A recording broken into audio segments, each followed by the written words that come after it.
So, sir, we've gone live. A very good afternoon to everyone watching us from across the globe.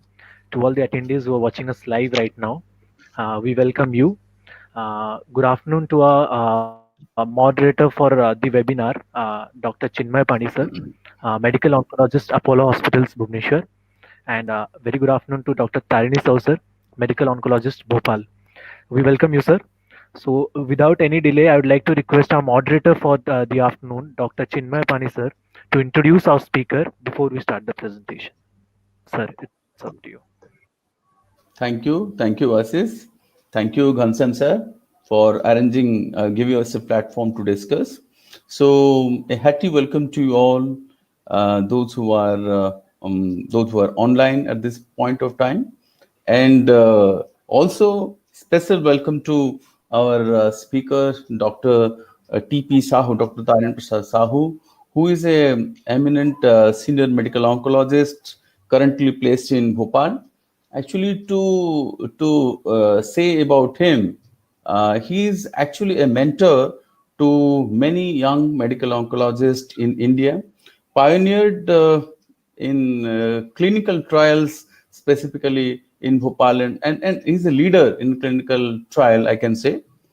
And apart from his excellent clinical services, to me, he has a very unique position in Department of Medical Oncology, that he's very clear, outright put his point straightforward.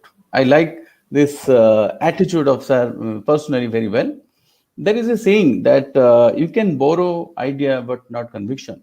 But I can say for Dr. T.P. Sahu, you can borrow both. So today our topic of discussion is regarding the evolution in the metastatic colorectal cancer understanding. So is being right always good or being left always bad? Over to you, Dr. Sahu. Sir, please. Yeah. Very good to listen from you. Thank you, Chinmay. That was something which needs a little bit of 10 seconds for me to just sing down. Not heard such beautiful adjectives about myself for long, but thank you. Anyways, let's come to the topic, which is the major interest. So I can click on the slides now, or Ashish, you'll do that? Sir, please. Sir, I have just started it. Yeah. You can now click on next for each slide. Okay, I'll go on the next slide. That's all. Okay. So the topic which was given to me, and I felt it appropriately lets me go through the data and look at the right versus left. Although the topic would have been a little more apt, I feel the right is not the right thing actually. The left is the more right. That's how I would put it across. But let's go forward and see what the data is all about. Next 20 minutes, I'll try to be brief, but just to give you a fair idea of an old topic and try to add something new to that. So there is definitely a clear polarity between the left and right, and that is very clearly seen. And the left and right, the tumor, it starts from the embryology itself. We know that the left and right are from different embryologies.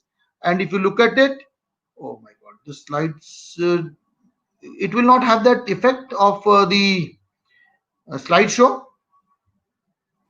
So slideshow, it would if you put in the effect, it will go continuously. So you'll have to change it one by one, sir. So, but I'm not able to just the other things are not coming through. Okay, so let's go for it. Chalo, let's do it. Take it.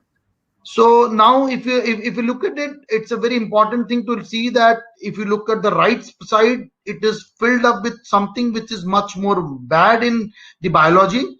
It is the MSI is high, the CPIMP is high, which leads to the normal high MSI. The BRAF mutations are much more common, the RAS mutations are seen much more, and the CMS1, which is actually the poor prognostic, is seen much more in the right. The left, in comparison, if you see, has more of the good prognostic features, and that's how the left versus the right story goes. And if you go forward, this is what it is all about, the molecular classification, which had put lot of emphasis some 2-3 years back, and it is classified into 4 types, the colon thing. And the CMS1 is actually the worst prognosis, the outcome is the worst, and the CMS2, which is the topmost thing, has the best prognosis. And the right somehow has more patients with the CMS1, and the left has more patients with CMS2. And if you go forward, this gives you a fair idea that if you look at the action of biologicals.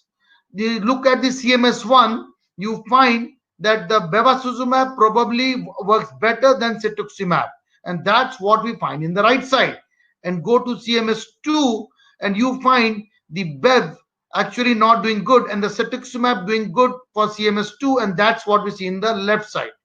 So now going forward, and let's go for the uh, what the evidence is.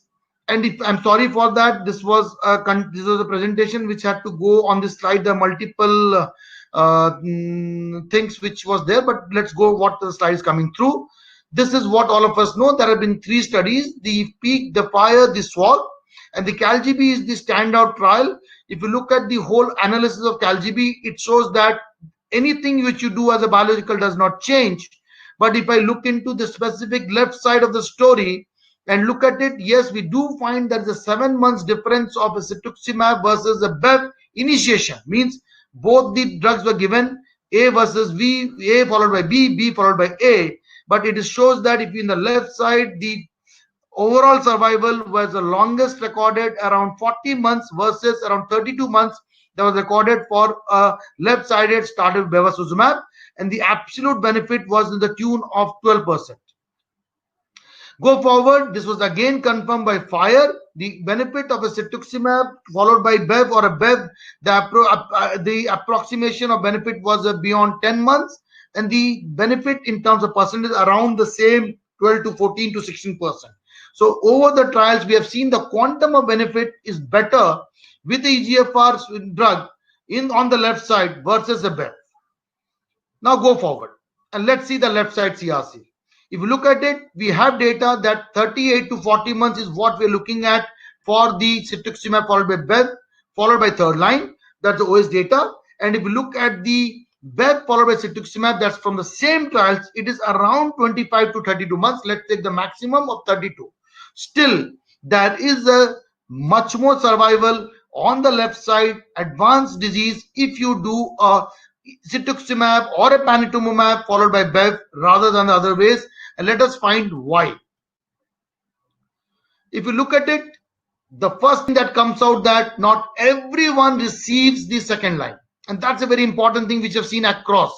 From the lung cancer data to the colon cancer data, it has been very clearly mentioned that not everyone receives, and the data from the colon tells that approximately 45 to 50% go on to receive cetuximab in the second line. And that is a big challenge because 50% of patients who should be eligible, 50% of patients who should be eligible do not receive a drug that has probably the most potential link benefit. And that is something we need to think what we should be initiating this. And look at the second part, what is more important. If you look at it, the patients who have the EGFR wild type, once given a cetuximab or panitumumab, the depth of response is much more bigger with these drugs than with the bev. That on the left side leads to a difference in the survival. That also is a theory, and that has come up with the data from cetuximab, and that we have been listening for the last 7-8 years. The last important thing, does something happens most importantly with the overlapping of therapies? Is there an interaction between bev and a EGFR inhibitor? Is there data to that aspect?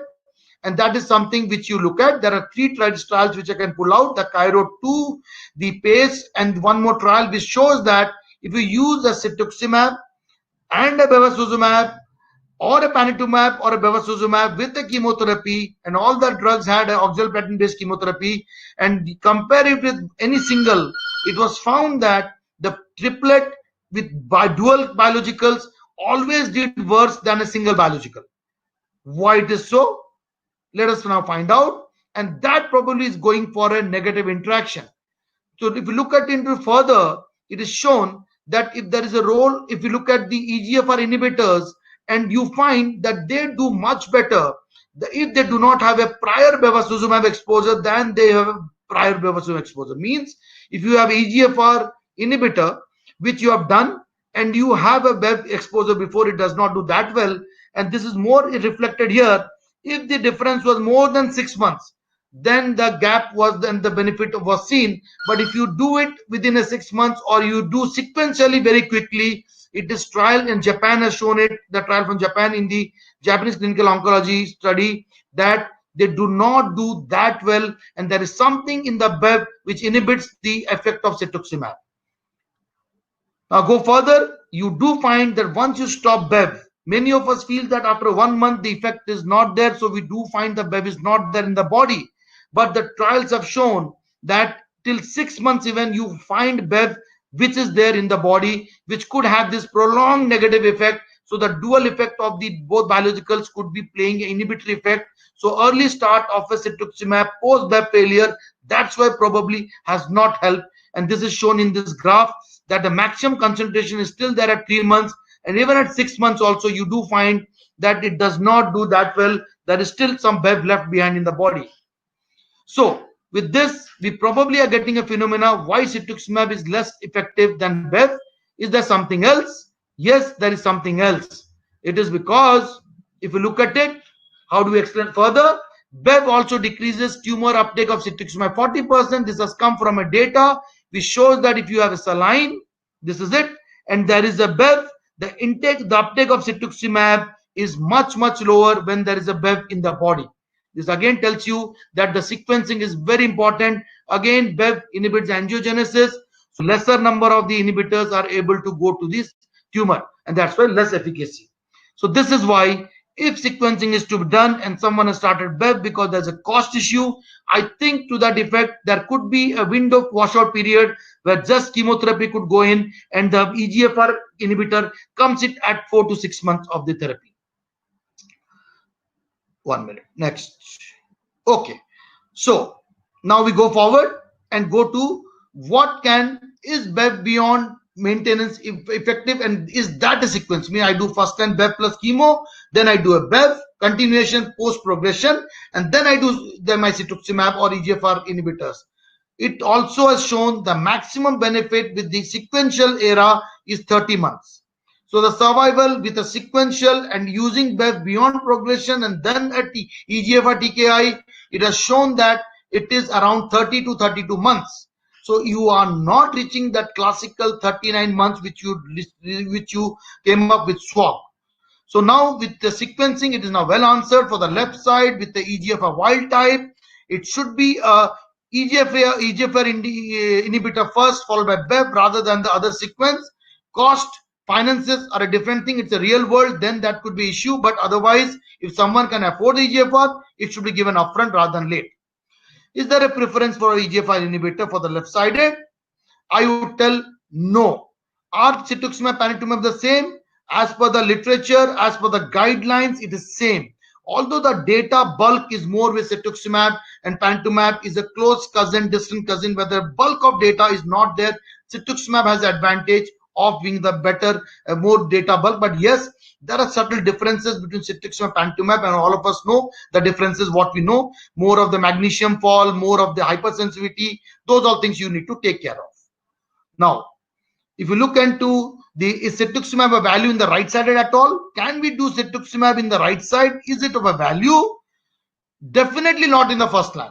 But important thing to note, can we use cetuximab for right sided tumor, CRC, wild type in a conversion therapy?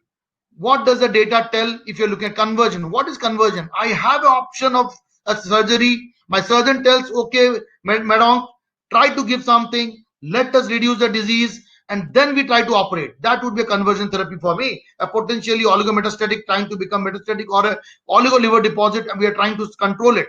There is data to that effect that right-sided tumor, overall, if you don't use for routine purpose, BEV is probably better on the first line. But if you use for OS, no, it is not good. But if you use for conversion, and look at it, it favors the EGFR. The bulk of the diamond is towards the EGFR side. So if someone is using on a right side colon cancer with a liver deposit, your surgeon wants you to use a conversion therapy, there is no other distance, it's a liver limited disease, then probably you have a scientific rationale to use even on right side on upfront EGFR inhibitor with the chemotherapy. That's very important for us to remember.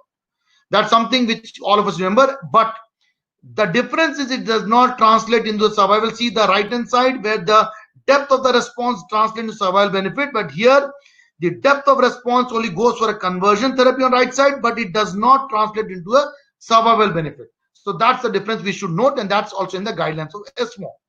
Now, coming down to cytoreductive surgery, I've already told that is one of the things we should think of. The only point I can tell you, in a young fit patient, people can even consider triplet chemotherapy without biologicals. Folfoxfiri is a good option that does produce good amount of responses, and cytoreductive surgeries can be done. You have option of folfoxfiri plus bev, or for EGFR wild type, you have option of EGFR inhibitors plus chemotherapy. What in a BRAF mutation? It's very, very important for us to remember that the right side is more of BRAF than the left side. And this is how a pathway goes. From EGFR, there's a RAS, then the BRAF, there's a MEK pathway, and the ERK pathway. And if you look at it, if there's a BRAF mutation, actually this pathway is not inhibited even if you give cetuximab, and the pathway is active because there's a downstream pathway which is active. And if you have a drug which inhibits the BRAF, probably you can make the pathway again not to work with cetuximab. And that is the rationale of bemurafenib with cetuximab with irinotecan. And that's why if you have a BRAF mutation, if you use a combination of a cetuximab, irinotecan, and bemurafenib, which is a which works on the BRAF pathway, and you do find there is a difference in the survival, and the cetuximab starts working, which otherwise would not have worked. And all of us know that around 8 to 10% of my patients would be BRAF mutation, would have the mutation. So that is also in the NCCN guidelines. What about, can we use something for the BRAF and can we use something for the MEK? So we can use both the inhibitors because both are in the same pathway. And if you go back and see the responses only with the BRAF inhibitor, with the bemurafenib, or you use both the inhibitors, see the response, the watershed line, everything is so nicely falling down. So probably this is the pathway which you're looking at. If for a BRAF mutation, if there's something is there, we should be looking at a BRAF pathway and also looking at a MEK inhibitor along with cetuximab.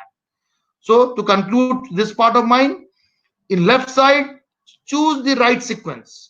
The right sequence at this point for a financially capable patient is a anti-EGFR followed by a VEGF anti, not the other way around. For right side, it should be an anti-VEGF followed by the anti-EGFR. If you are doing second line, you can use it. But if you use it for conversion therapy, it is a must that you have to use, and you can use an anti-EGFR because the depth of response is much, much better. Third line, just as one slide, there are two big trials. I'll not spend much of it, ENCORE and CORRECT. And we both of us know that regorafenib has shown to be superior to placebo, and this is probably the way we do it.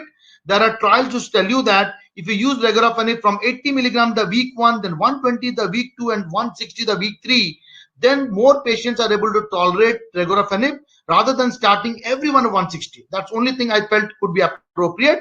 Or there are some studies to tell you that you can use regorafenib at a starting dose of 120 or 80 also. Now coming to the last part of it, for MSI high, that's around 5% of our patients in stage 4. You can use immunotherapy, but is there a role of NGS in metastatic CRC? I think it's the era of NGS. There was a big trial from MSKCC known as the IMPACT, and they did find that colon cancer, you have actionable mutations in around 40% of cases. And most important for this would be, can you increase the pickup of existing biomarker? It was a yes. New targets, yes. The new target mainly was the tumor mutational burden, the TMB. The new biomarkers, yes. Pick up already known variations with good reproducibility, yes. You can do all this with the NGS, and you can do it at baseline, or preferably if NGS, people do prefer it at the later point of time. So conclude the NGS part. It's a tool to stay, and all of us as medical oncologists should be very aware of this part. NGS may not have a role in initial management, but post failure of 1 or 2 lines of standard therapies, NGS comes in, and we just cannot do away with NGS at this point of time. And the most important is that tumor mutational burden, if you find, has a potential, and some of the MSI stable disease do respond to immunotherapy. There are 2 to 3% of these patients that they are patients with high TMB scores. This is still controversial, but I think this is there. We also have to look at the HER2 new amplification. There is good data that tucatinib and trastuzumab with the chemotherapy has found to be having good responses for patients who have this amplification. So now, to end of the day, I would just like to end off with that. For the NGS era is there. Post failure of 2 lines, I think it is a time for NGS. The right versus left story still continues. The only thing is, right is probably the worst part of it. Biologically, they have not been unfavorable. The mutations are much more there. The microbiome is much more worse there. So responses have been much more worse there. They have a poor prognostic value, and definitely the left has more of the RAS wild type, has a more predictive value, and they survive much longer, especially in those affordable patients who can sequence the therapy by a EGFR followed by VEGF. But for conversion, again I repeat, in the right side also you can use a EGFR inhibitor for conversion therapy. So with that, I really thank you, and thank you for patient listening. I hope I have not exceeded my time. Thank you. Hello. Thank you very much. Thank you very much, Bhai. Thank you very much to all patient listening. So I think we should start the ball rolling for the question and answer. There are a lot of questions in the chat box, what I'm seeing. So should we start No, I think we go to questioning, moderation, sir? and then in the question not answered, we can answer in the last. That will be nice thing. What do you feel, Chinmay? Because I think Okay. moderation will cover many questions. Yeah. If not answered, we can always answer in the last. I feel that's a better way. Your moderation otherwise will lose lots of Yes, yes, steam yes. otherwise. Yes, yes, yes. I'm okay with both. Okay, okay, That's up to okay. you. So okay, that's nothing from my side. I just want to conclude as you have narrated from the biology point of view, from the left side and the right side. So obviously, as our conclusion comes that the left side is good than the right side. Point number one. It is those two are not only the anatomical differences. There are definitely the biological differences are much more prominent, and also one another important thing you told regarding except from the therapy, there is a microbiome differences. Also, you notice one point, there is a microbiome differences. Though from the clinical perspective, there is an ulcerated lesion in the right side and obstructive lesion in the left side, which is seen in the clinical practice when we are in MBBS. We are thinking the left and right probably a anatomical description rather than any prognostic significance. And initially we negate that idea. Probably both are behaving the same because we don't know how the two left and right side differentiate in the biology. Then later on the data came. You very nicely represent the how the data came, the left versus right and right versus left. And so in the right side there is more prominent mutation of the BRAF in comparison to left, which is, and the response to cetuximab EGFR inhibitor like cetuximab or the panitumumab is less prominent, but we can give the right point you told. When it is oligometastatic and you want a response at the same at that point of time, you can use it upfront in the first line. Otherwise, there is enough evidences to use bevacizumab in the first Yeah, line I just want to in the I right just want to side. take one from the chat and think the rest will be covered in the Sir, cover. For the BRAF mutation and RAS wild, it has been asked yeah, by yeah, Hitesh that do you think cetuximab backbone? I meant AGFR inhibitor will be the backbone. Somehow the major bulk of the data has been with cetuximab, and that has been the truth of the things. The as I told, the pathway yes, was there, and the pathway very clearly tell you that if you just stop on the top end because there's a mutation, the down pathway stream still continues. So definitely for yes, the sir. mutation pathway, it was very diagrammatically proven and it has been proven in trials. You definitely would have a backbone which will have a cetuximab, which will have a BRAF inhibitor, which will also have a MEK inhibitor, and probably that's the Yes. future. That's how it is going to be for this set of That's patients. how it's perfectly, perfectly. And the use of the triplet backbone, what you emphasize on the BRAF positive group, and for the betterment of the response and for better the depth of the response, the role of folfoxfiri, what you mentioned, is more in the BRAF subgroup of patients, especially in the right side, which is less data on the left side.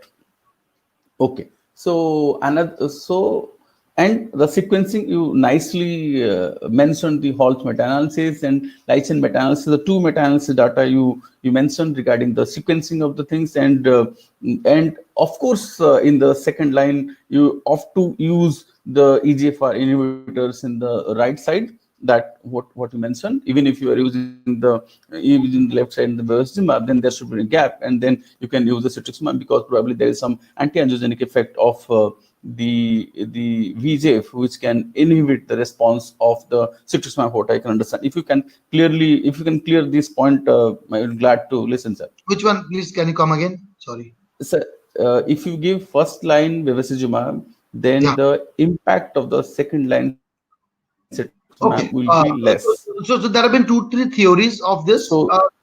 There have been two, three logic, sir. theories for this. The sequencing theory, it has been there for last 7-8 years. And the first theory is Yes, that sir. there has been the tumors which are resistant to VEGF are partially resistant to the EGFR. That's point number one. That's why when you fail one, the other does not respond that way, and the reverse is not true. Second thing is that when you have a VEGF and you have decreased the anti-angiogenesis, the neovasculature is not there. The tumor concentration of the anti-EGFR also gets down. Number three, there's effect to that thing also, that there's trial which I showed you, the overlap trial, and the bevacizumab stays in the body for much longer time. And that is why even if you have to stop it and you start the anti-EGFR very sequentially within a month, that most of us do that, and then that's the time probably where these drugs are still there, and probably the inhibitory effect of bevacizumab on the anti-EGFR still continues. So the gap of 6 months, is it practical? Is very difficult, because many times patients progress on the second line in 6 months. So why Yeah. not sequence it first, trial line? Because if affordability is not the issue, then why not sequence in the right way? That's very, very important. Agree. So, another important question what I want to ask you, sir, regarding the so let me ask put the questions very systematic way. So, at the upfront metastatic CRC, upfront, what molecular study you want to perform, sir? In the upfront metastatic CRC, the definite baseline what one should do is you should be all RAS. That's first thing, that you should having the all RAS thing, and the BRAF is the minimum what you should be doing. I do not feel Okay. anything beyond this at this point does helps. But if you have an elderly patient who is looking at it and you are not eager for chemotherapy, and the patient is Okay. also not eager for chemotherapy, and you want to consider immunotherapy, then MSI might be a good step in the first line. Otherwise, Okay, sir. MSI comes in the post the failure of 1 or 2 lines. But after you fail 2 lines, as I told you, I picked up this NGS thing just to tell you that we have not been doing enough NGS in colorectal cancer. And this is a time we Yes, sir. should now start doing NGS, because you have picked up these amplifications, you will pick up these mutations, you will pick up these tumor mutational burdens, and these things do help in planning the second and third line. And look at the data for HER2 amplification. You have real good data from tucatinib, you have real Yes, good sir. data for trastuzumab, tucatinib, and the chemotherapy. And that's how it should be. Although these are Yes. costly drugs, but if finance is not an issue, I would not hesitate to go ahead and go for NGS post failure of 1 to 2 lines of therapy. And I think this ASCO 2020, the Empower 155, the pembrolizumab in the first line versus the conventional chemotherapy, how the overall survival within very short time, even at the response and the 1 year survival, the 2 year survival, how it has a dramatical impact. Actually, a very changing scenario, and we are now thinking in the back, and why should not we do it before? So that's one point. Yeah. Agree. Another one question I have for deciding the third line therapy. Does the sidedness matter? I'm very honest question I'm asking, Which one? because Does the? for deciding third line therapy, Mm-hmm. third line, the Yeah, yeah, regorafenib data. In the regorafenib data, the Concord trial and the TAS yeah. data is also recently coming. And there are some concept that re-challenging the EGFR inhibitors also in the third line could be an option, because if you give the first line EGFR inhibitor, the second line VEGF, and re-challenging third line, re-challenging the EGFR inhibitor in the third line versus the Concord trial and the trial the TAS trial. So any comment on this? And does the sidedness matter for deciding the third line, boss? The sidedness does not matter even for second line. I should be telling you as per Yeah. guidelines, even on the right side, you can go for cetuximab if your intent is not a cytoreduction. Even on a second line therapy, you can go for cetuximab on right side. But coming to the third line, I would tell you that regorafenib has not been a very popular drug. We have been using it, but mainly we use it, and most of us have very poor experience. But fault of ours that we use it in a very extreme condition where the general condition is already very poor. But 162. if Yeah, you yeah, yeah, if yeah. you have So looked starting into from it, 82. yeah, the regorafenib data has always been compared with placebo.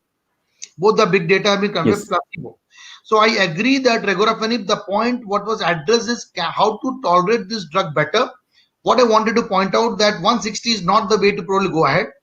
You can start with a lower dose, and I like the data of 80 mg the first week, 120 the second week, and 160 the third week. And if you look at it and then go for this, there have been proof that more patients tolerate regorafenib better. There are more patients on the third cycle of regorafenib. Point number two, this was an era of Concor where we did not have NGS. We did not used Yes. to have NGS.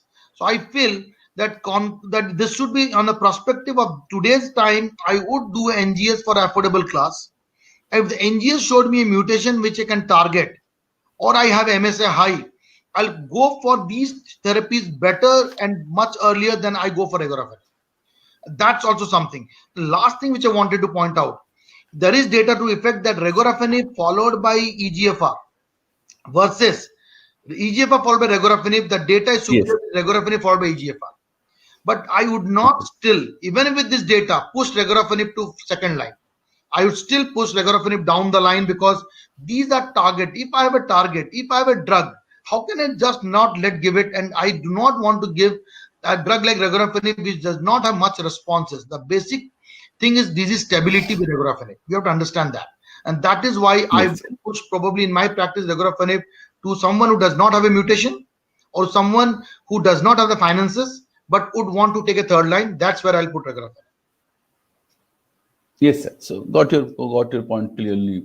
Okay, that was the post in this era, and we need to know the biology better. And of course, decidedness doesn't matter in deciding the patient in the third line. Of course, you told also in the second line it doesn't matter. Okay, so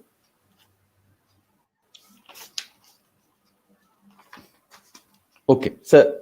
Should I now discuss about the Anything, question and answer? Which is, anything. okay. So because it's a very common and the many doctors and non-doctors are also there, so they have Mhm. asked many questions. I'll just like to put it in a very systematic way, sir. So Anything. my first question to you, sir. So my first question to you, sir, uh, is does the incidence of colorectal cancer is increasing? This See, the and fact your is take on that it, sir. it's still the disease of the rich. If you look at the colon, I'll differ it from the rectum. If I put Sir. colorectal, then it are two different diseases. We have to first differentiate the colon from the rectum. The rectum is more in the little bit poorer group, is more in the younger subgroup, and we do see rectal cancer in the 20s and 30s also. And even we see in the late teens also, 18, 19 years, you would have seen, I have also seen, and these patients Yes, usually sir. present in a bad way. But colon cancer, in contrast, is usually the disease of the affluent. That's how it is going through. So I feel that yes, as we accept the lifestyle, and it's a lifestyle disorder also, we would be seeing more colon cancers. Unfortunately, except for those who present with obstruction, still I feel lot of colon cancers are being cast late in the stage 4 because it's an intra-abdominal thing. Patients do not care about it. They do not want to do test about it. They do not want to go to doctors.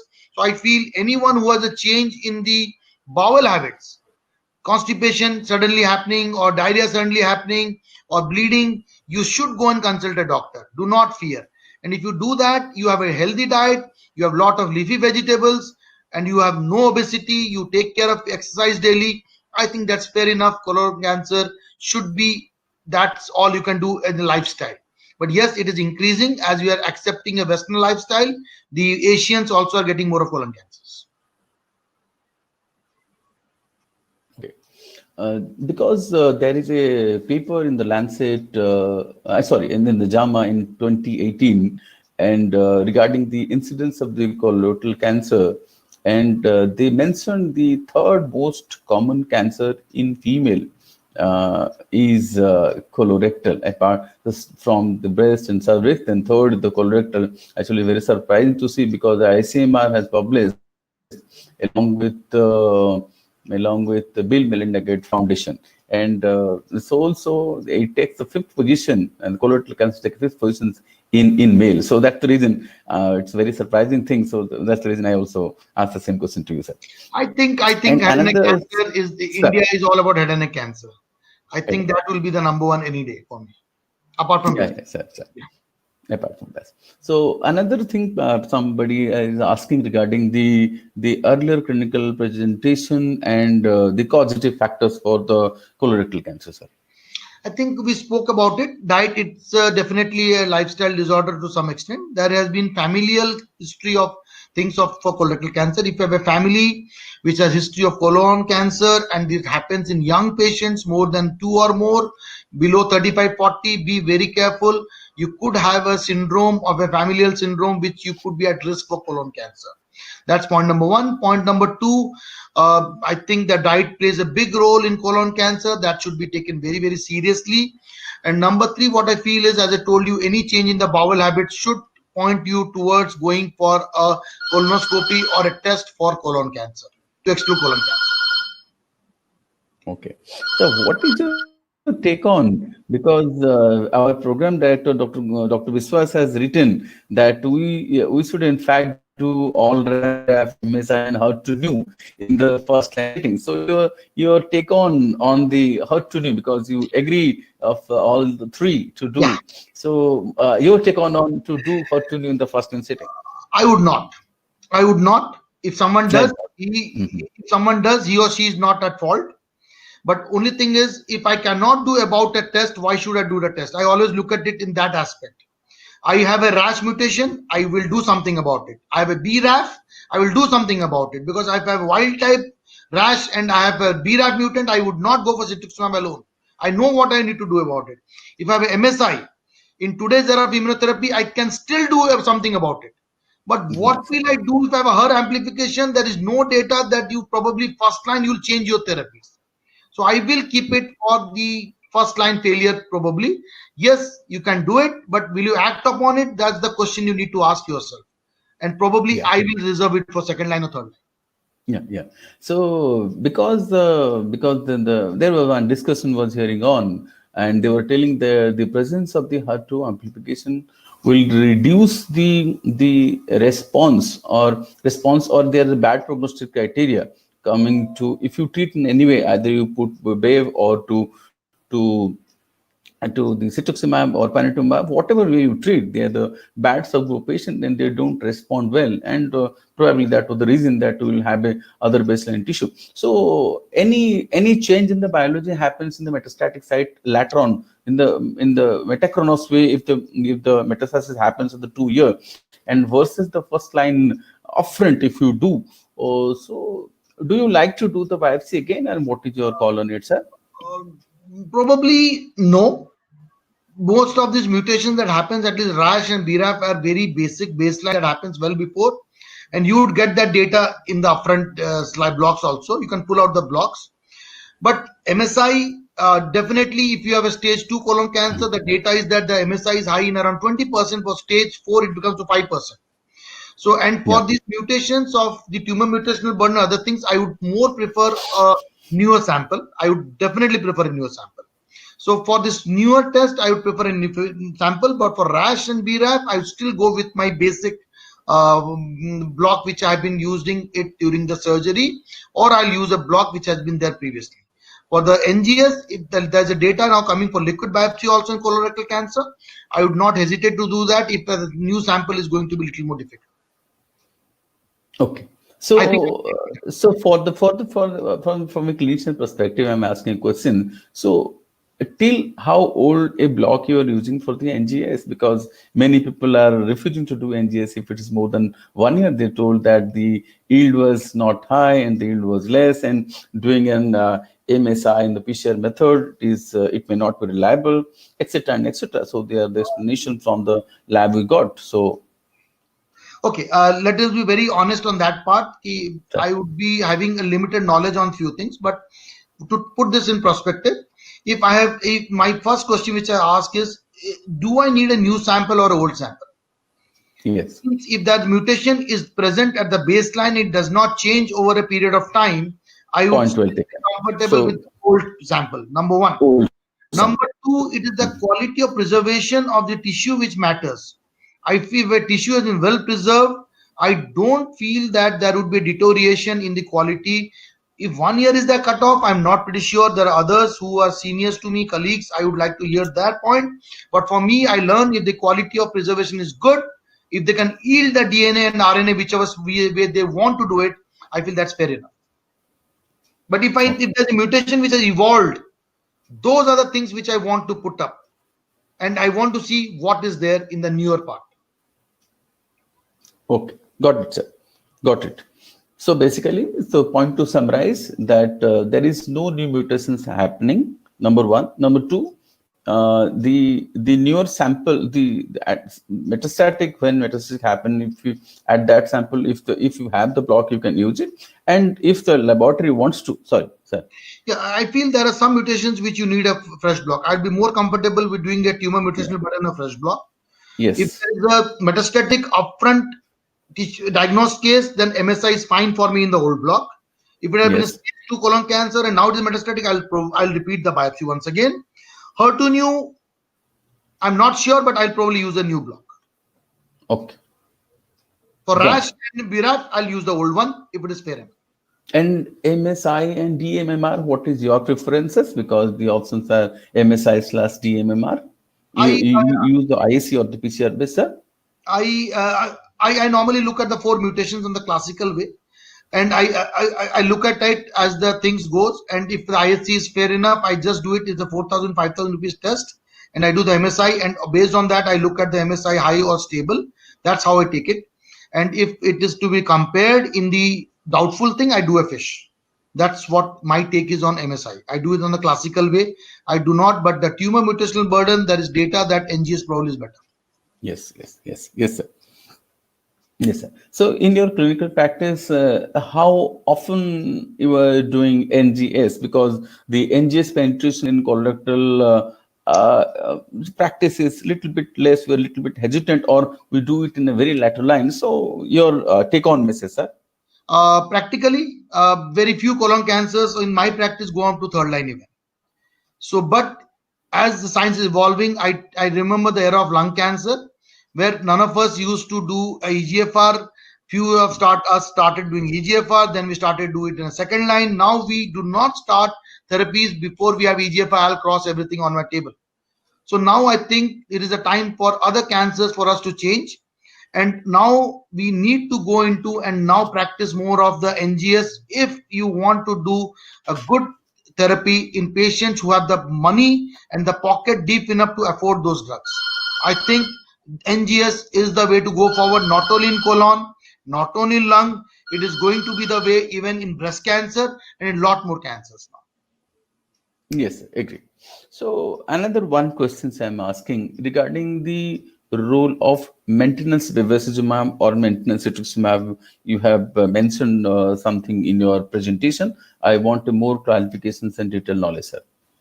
About the maintenance bevacizumab, there's nothing as maintenance anyway. The biologicals, when you give on a palliative intent, you continue the biological therapy till progression after chemotherapy has stopped, or with a lesser dose of chemotherapy, or a single drug chemotherapy rather than 2 drugs. That's your modification all of us do. For the bevacizumab, there is data to the effect that once there is a progression, should you be continuing bevacizumab on progression or beyond progression is the question. You have Okay. data from 4 or 5 trials or the slide sets. The bright is the most common quoted thing. And there is one more data which I put up from the Europeans. We showed that if you use bevacizumab beyond progression with chemotherapy versus chemotherapy alone, you do have an additional benefit on survival event. And this is irrespective of BRAF mutation. Irrespective.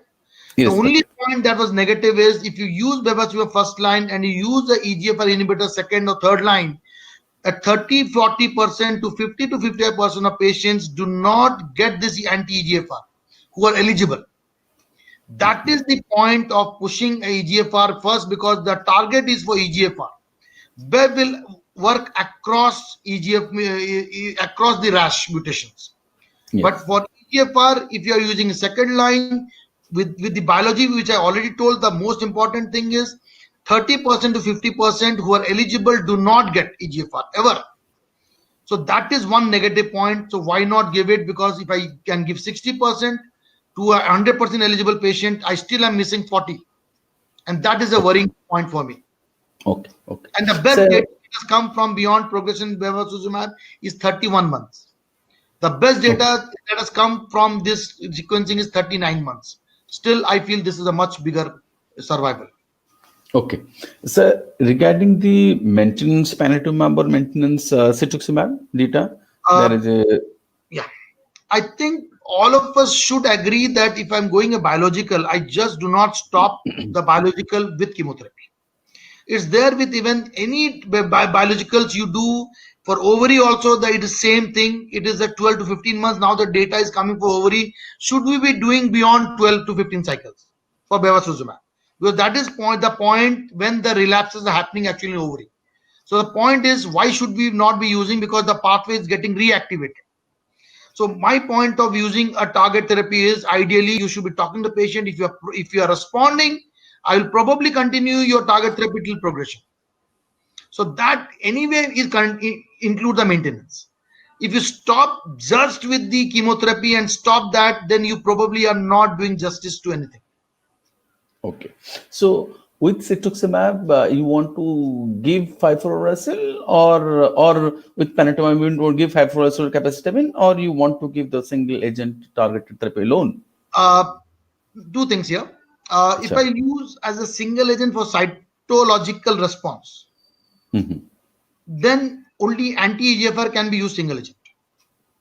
I Okay. do not use bevacizumab and start it as single agent because it is a cytostatic drug. If you want responses, then you have approval only for a anti-EGFR. Cetuximab can be used a third line. If I'm using it for along with chemotherapy, then I alter my chemotherapy based on toxicity. There is enough data from the oxaliplatin data that around 15 to 17 months, you have toxicities which inhibit you to use oxaliplatin. And anyway, we stop oxaliplatin. Even if the era we never used to use bevacizumab or even the panitumumab. So I feel the alteration of chemotherapy skeleton should be going on as per the toxicity that patient is having. So I would be comfortable using a continuous chemotherapy along with the target therapy. But if there's a toxicity, I would like to alter the chemotherapy as per toxicity. Okay, sir. Okay. So, and somebody was asking a questions regarding the reduction of complication by the chemotherapy. So, can you give us some suggestion regarding the Optimus trial regarding the on and off of oxaliplatin for reduction? Also, how you optimize means reduce the dose of the chemotherapy specifically, because it is asking regarding the chemotherapy complications, sir. The two things which I want to point out here is there is data, the coin data is little more skeptical about the use of BEV and capecitabine. There's little more Yeah. skepticism in this world. Sorry, the use of Mm. EGFR antagonist and capecitabine. That's a Yeah. little bit contrast in the coin data for that. But leave that apart. Your question is very directed towards the toxicity. Yeah. When you look at the toxicity part, oxaliplatin is a drug that has been looked at very, very carefully. The neurotoxicity is such severe that people have to just stop it and people just discontinue chemotherapy. So we as medical oncologists have to be very, very careful. Every cycle of oxaliplatin, especially in elderly diabetics, you should be very careful and speak about neurotoxicity with the patient. And if the neurotoxicity is there, the best thing is not to reduce the drug, but rather than stop oxaliplatin for some time and then restart oxaliplatin at a point when the neurotoxicity has gone. And that's the way the French have optimized the best use of this, the Folfox or the Capox or whatever you tell them. The second point, what you look at is when you are doing it for cytoreductive surgeries, when you are doing it for conversion therapies, the best point at that point is do not give too much.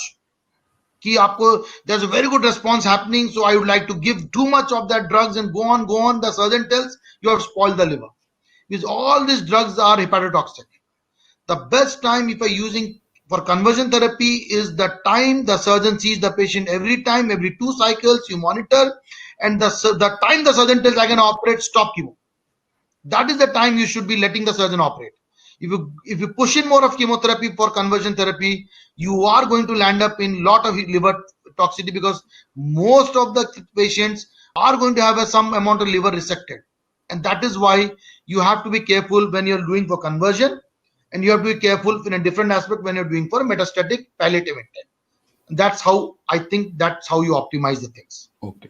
So another important thing, because the tolerability of capecitabine or fipronil is also an issue. So I'm just asking a very personal connotation question. What is the dose exactly you are giving the capecitabine in a metastatic setting? Also the fipronil. Your opinion, sir? Okay, I'll be very clear how I practice. I know a lot of you do not practice that way, but I can vouch on a scientific ground that I am not wrong. I do not give the bolus 5FU. I Okay, do sir. not give the bolus 5FU. I'm very, very clear about it. For a let's say Folfox, I go for oxaliplatin 2 weekly, or I go for 85 millimeters square.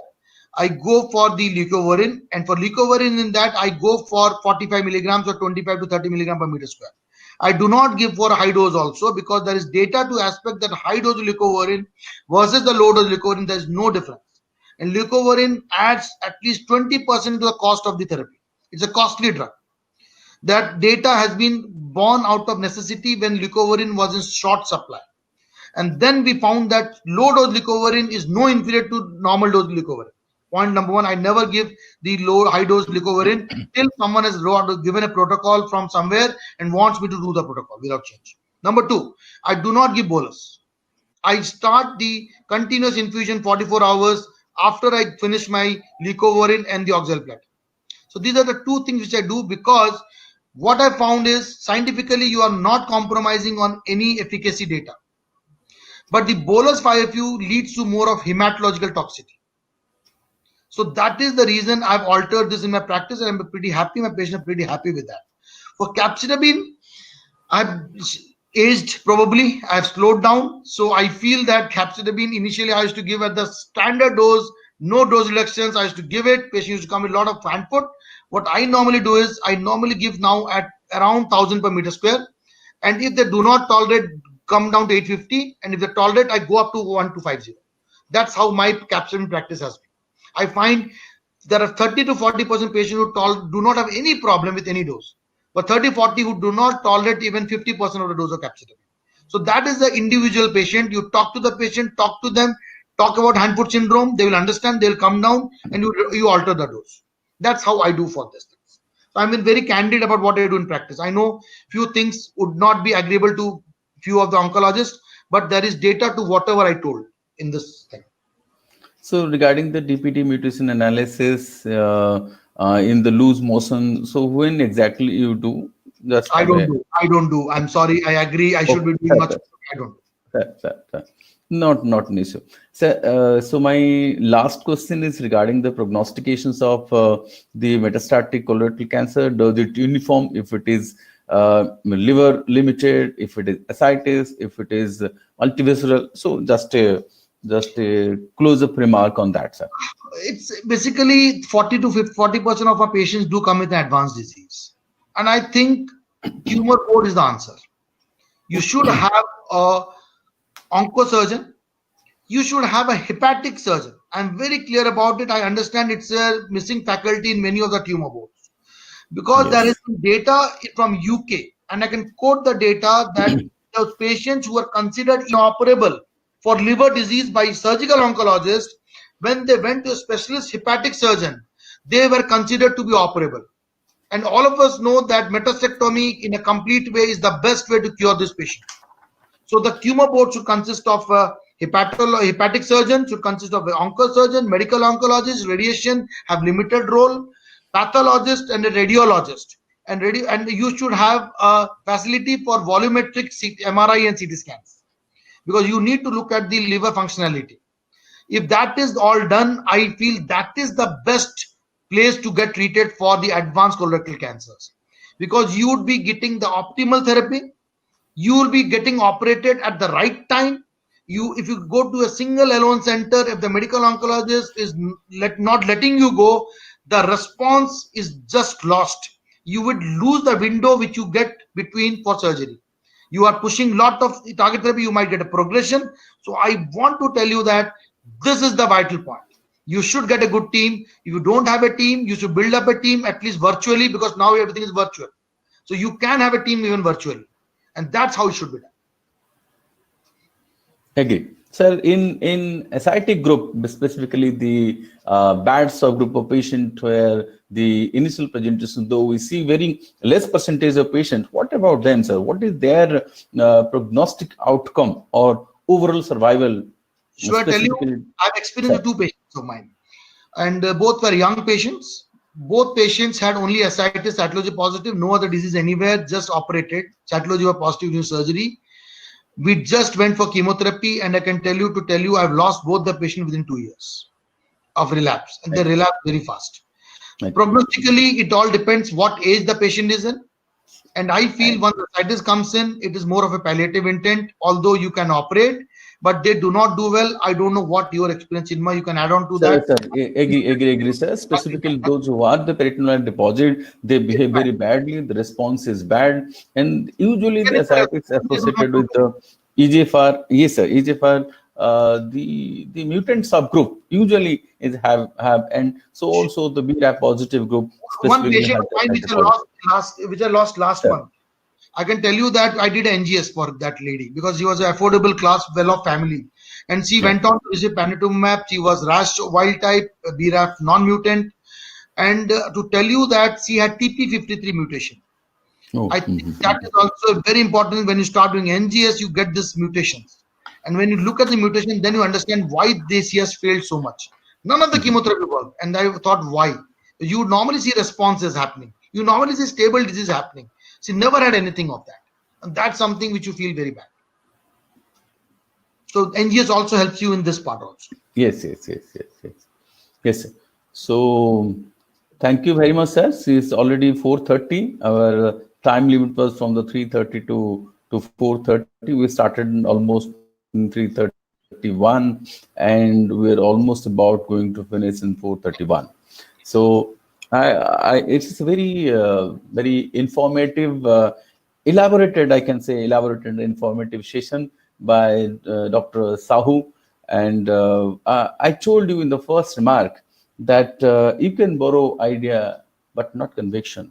And he is a person who will allow to borrow you the idea and conviction. This is my concluding remark. So thank you all. Over to you, Ashish. You can. Thank you, Shyam. Thank you, Ashish. Thank you, Chinmay, for those very nice words, and it meant a lot to me. And thank you. And I would love to be a part of more meetings. And thank you. It makes me learn. Thank you, sir. Thank you. Thank you very much, sir. We'll meet you again, boss. Thank you very much. Thank you so much, sir. So before we end it, sir, I have a sort of announcement to make, sir. For all the attendees that are watching us live, we have posted on the top of the chat box the procedure of how you can get your e-certificates for the webinar. And for all who have registered, everyone will receive an email in which you will be provided with the link for the feedback as well as the link for downloading your certificates as well. So nobody needs to panic about how to get your e-certificates. So you'll be getting it very soon. And we promise everyone that we'll be coming up with more interesting webinars in the near future as well. So before we wrap this up, thank you so much, Chinmay sir. Thank you so much, TARINI sir, for this beautiful and informative webinar. And we would love to work with you in the future as well. So thank you everyone. Thank you everyone who's watching us live. Thank you, sir. For till the next time. Thank you all. Thank you, Ghanshyam bhai, who is absent. I think is online. Thank you very much, sir. Thank you. Bye bye.